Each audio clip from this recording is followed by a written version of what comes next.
And I'm going to read you a question from Aaliyah. She says, because you believe in reformation, how can a good human being who believes in Muhammad with all the evil he did, killings, war booty, child marriage, sex slaves, etc.?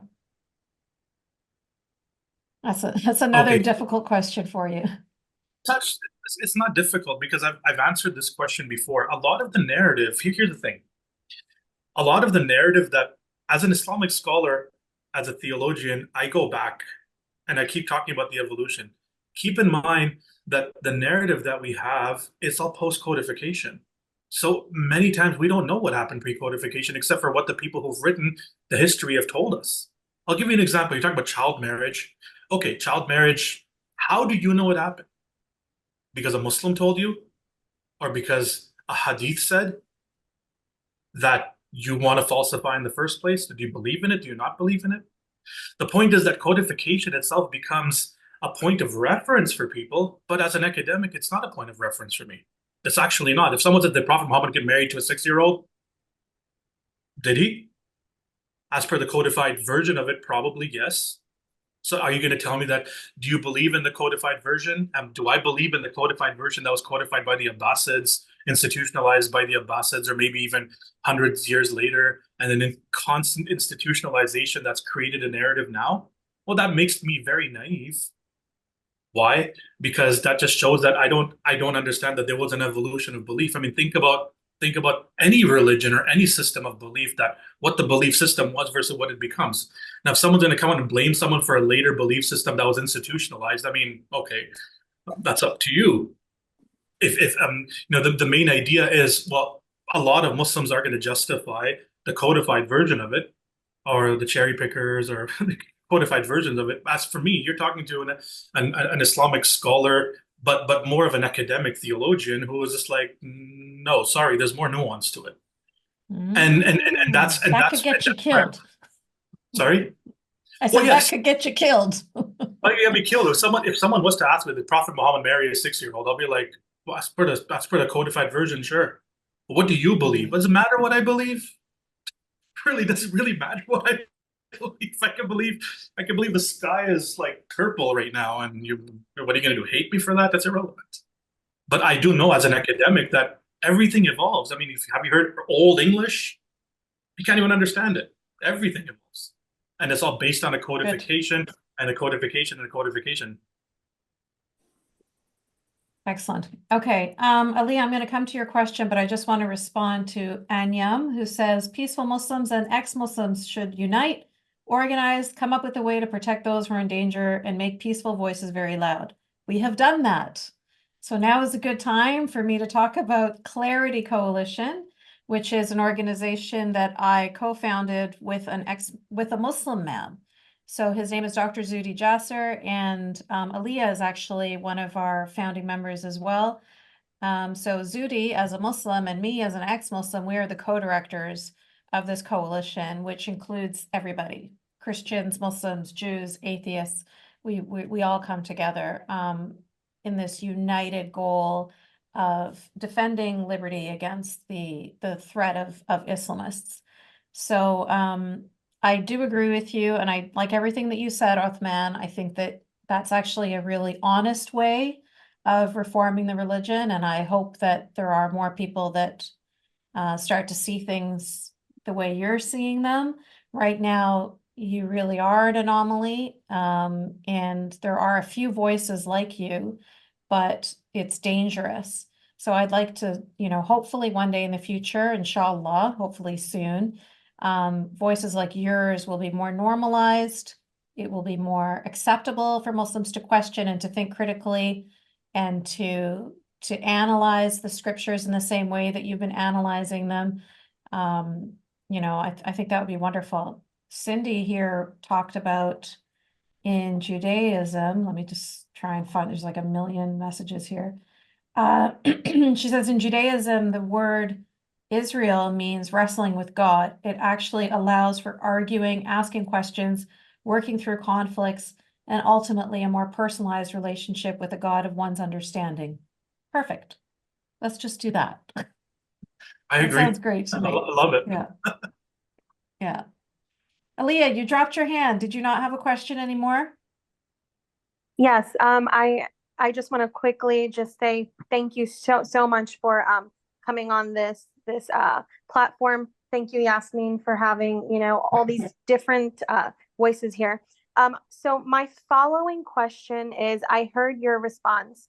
Thank you. How, see, this is one thing that I cannot wrap my head around. And since we also work with reformers, I've kind of like left it at whatever, because we need more people to help us with our ultimate goal, right? Which is to free people. Um, but my question is, in your response, do we just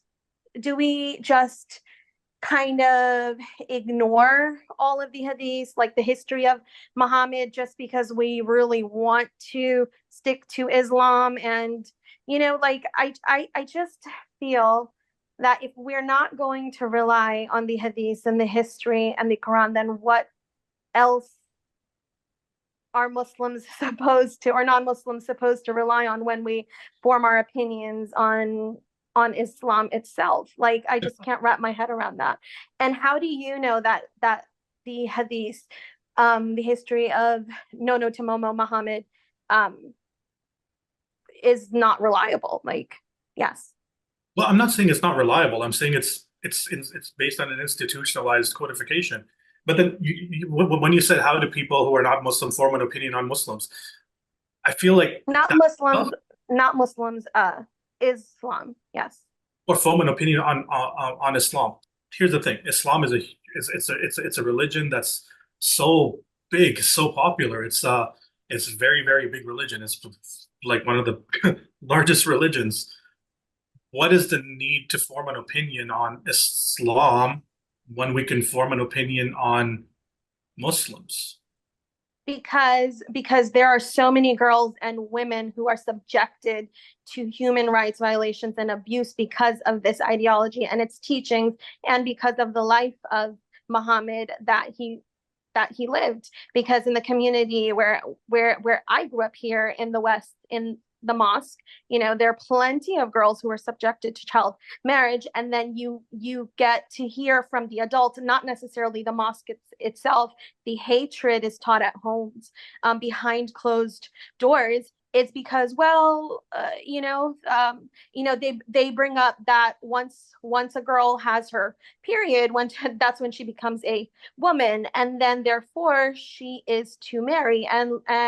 And for example, the Sunnis, and a lot of the Muslim sects, they believe that Muhammad married, a 6-year-old child, and the marriage was consummated at 9. So that is an example that they use.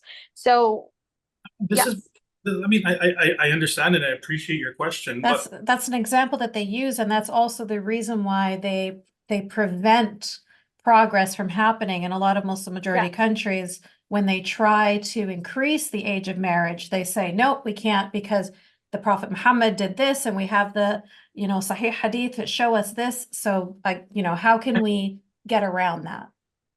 I can't comment much on what happens outside of North America. But I know that the whole conservatives, like, here's the thing. I've, and I'm going to be candid here. I've yet to see a community or a religious leader in North America, and if you have, please send them to me. I'll talk to them. A Muslim imam or a scholar, because I've been in that realm. I've talked to them. They'll probably know me, who actually uses the narration of Prophet Muhammad marrying Aisha at 6 or 9 to get women to get married at 15 or 14. I've never seen that, and maybe it happens in some other communities. I don't. No, no, Othman. We're not talking about using it to encourage children to get married. We're talking about using it to excuse pedophiles who want to marry children. I don't. I, I don't. Maybe you've seen. I've never seen that. I've never seen that in North America.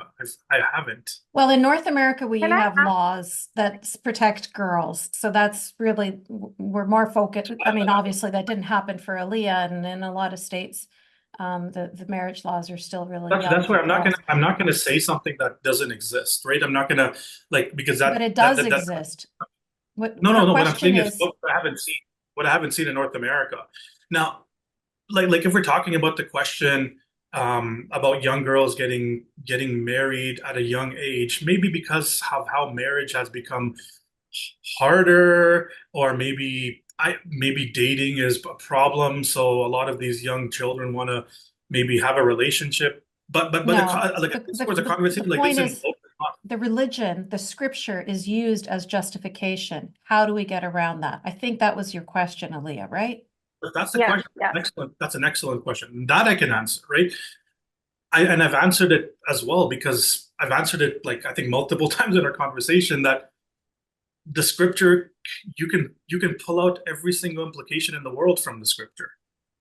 It really depends Yes, on who but you're the talking to, who's Allah's mainstream voice. continues to go back to what is written there. How do we convince the mainstream to not believe in Sayyid al-Bukhari? You know, that is what is codified. I hear what you're saying, and I hear your arguments, and I totally agree with them, and I think that they're fantastic arguments. But how do you get around the fact that currently, today, in this reality, this is what is codified, and this is what is believed? And so Muslims will always go back to this, and they will justify wife beating, child marriages, FGM, all sorts of other things, because they're looking at the actual scripture. It's how do you? We talked about this. How do you? Would you have to have a louder voice than the ones who have that voice, right?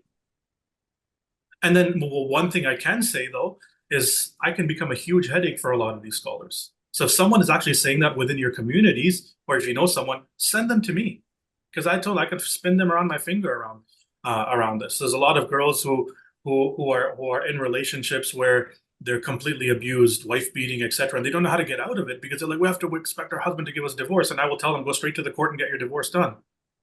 And the second your husband signs the divorce papers, it's a religious divorce. You don't have to go through any other system because now there's consent on both sides. There's so many ways. There's so many ways to hate the system, but at the same time, there's so many other nuances that are not actually problematic at all. And a lot of these things can be culturally imposed on a North American. I'm born in Edmonton. My parents are from here. A lot of the cultural things that I see, a lot of the conversations that happen as a religious scholar, if I go to a masjid and I see some radical person talking, it doesn't make sense to me. I'm like, I don't know what you're talking about because this is not what Islam is saying. Or if you're taking a scripture, and I think Rahil Raza had said this a while back, was if you're taking a verse of the Quran, and it was from 1400 years ago, you need to take that and park it 1400 years ago and come back and try to understand the bigger picture, try to understand the major theme around it.